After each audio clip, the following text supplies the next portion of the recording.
ಹೊಳೆನರಸೀಪುರ ಪಟ್ಟಣದ ಶ್ರೀ ಲಕ್ಷ್ಮೀ ನರಸಿಂಹಸ್ವಾಮಿ ದೇವಾಲಯದ ಬ್ರಹ್ಮರಥೋತ್ಸವ ಮಾರ್ಚ್ 13ರ ಗುರುವಾರ ವೈಭವದಿಂದ ನಡೆಯುವ ಹಿನ್ನೆಲೆಯಲ್ಲಿ ಮಾರ್ಚ್ 6ರ ಗುರುವಾರದಿಂದ ವೈಖಾನಸ ಅಗಮೋಕ್ತ ಕಲಾಪಗಳು ಪ್ರಾರಂಭಗೊಳ್ಳಲಿದೆ.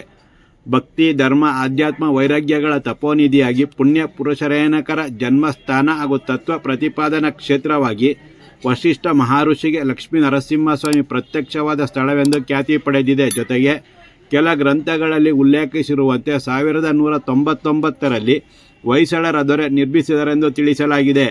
ಇಂಥ ಐತಿಹಾಸಿಕ ಹಿನ್ನೆಲೆ ಮತ್ತು ಭಕ್ತಿವರ್ಧನ ಕ್ಷೇತ್ರ ದೇವಾಲಯದ ಶ್ರೀ ಲಕ್ಷ್ಮೀ ನರಸಿಂಹಸ್ವಾಮಿ, ಶ್ರೀ ವೇಣುಗೋಪಾಲ ಸ್ವಾಮಿ, ಶ್ರೀ ನಾರಾಯಣ ಸ್ವಾಮಿ, ಶ್ರೀ ಲಕ್ಷ್ಮೀದೇವಿ, ಶ್ರೀಮತೆ ಗೋದಾದೇವಿ ಆಂಡದೇವಿ ಅಮ್ಮನವರ್, ಶ್ರೀ ಸುಬ್ರಹ್ಮಣ್ಯ, ಶ್ರೀ ಚಿಕ್ಕಿನುಂಡೆ ಲಕ್ಷ್ಮೀ ನರಸಿಂಹಸ್ವಾಮಿ ಹಾಗೂ ಆಳ್ವಾರ್ ಸ್ವಾಮಿಗಳ ಗುಡಿ ಹೊಂದಿರುವ ವಿಶಾಲವಾದ ದೇವಾಲಯವು ಹಲವು ವಿಸ್ಮಯಗಳನ್ನು ಒಳಗೊಂಡಿದೆ.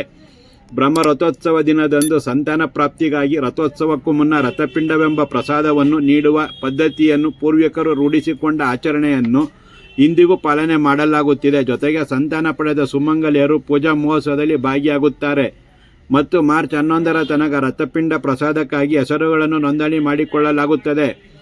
ಮಾರ್ಚ್ 6ರ ಗುರುವಾರದಿಂದ ಪ್ರತಿನಿತ್ಯ ಅಭಿಷೇಕ ಹಾಗೂ ವಿಶೇಷ ಉತ್ಸವಗಳು ಪ್ರಾರಂಭಗೊಳ್ಳಲಿದ್ದು, ಗುರುವಾರ ಸಂಜೆ ಅಂಕುರಾರ್ಪಣ, ಮಾರ್ಚ್ 7ರ ಶುಕ್ರವಾರರಂದು ಧ್ವಜಾರೋಹಣ, ರಾತ್ರಿ ಕಲ್ಯಾಣೋತ್ಸವ, ಮಾರ್ಚ್ 8ರ ಶನಿವಾರ ಪಲ್ಲಕ್ಕಿ ಉತ್ಸವ, ಸಂಜೆ ಧೂಳೋತ್ಸವ ಹಾಗೂ ಸಿಂಹವಾಹನೋತ್ಸವವಿದೆ.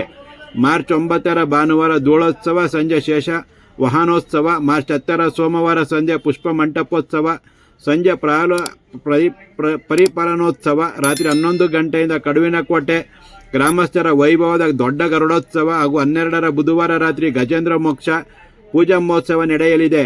ಮಾರ್ಚ್ 13ರ ಗುರುವಾರ ವೈಭವದ ಶ್ರೀ ಲಕ್ಷ್ಮೀ ನರಸಿಂಹಸ್ವಾಮಿಯವರ ಬ್ರಹ್ಮರಥೋತ್ಸವ ರಾತ್ರಿ ಶಾಂತೋತ್ಸವ ನಡೆಯಲಿದೆ. 14ರ ಶುಕ್ರವಾರ ಡೋಲೋತ್ಸವ, ಮೃಗಾಯೋನೋತ್ಸವ, ಅಶ್ವಾರೋಹಣೋತ್ಸವ, ಶಯನೋತ್ಸವ, ಮಾರ್ಚ್ 15ರ ಶನಿವಾರ ಬೆಳಗ್ಗೆ ತೀರ್ಥಸ್ನಾನ, ಅವಭೃತ ಸ್ನಾನ, ರಾತ್ರಿ ಪೂರ್ಣಾಹುತಿ, ಧ್ವಜ ಅವರೋಹಣ, ದೇವತಾ ಉತ್ತಾಸನ ಪೂಜಾ ಕೈಂಕರ್ಯಗಳು ನಡೆಯಲಿದೆ.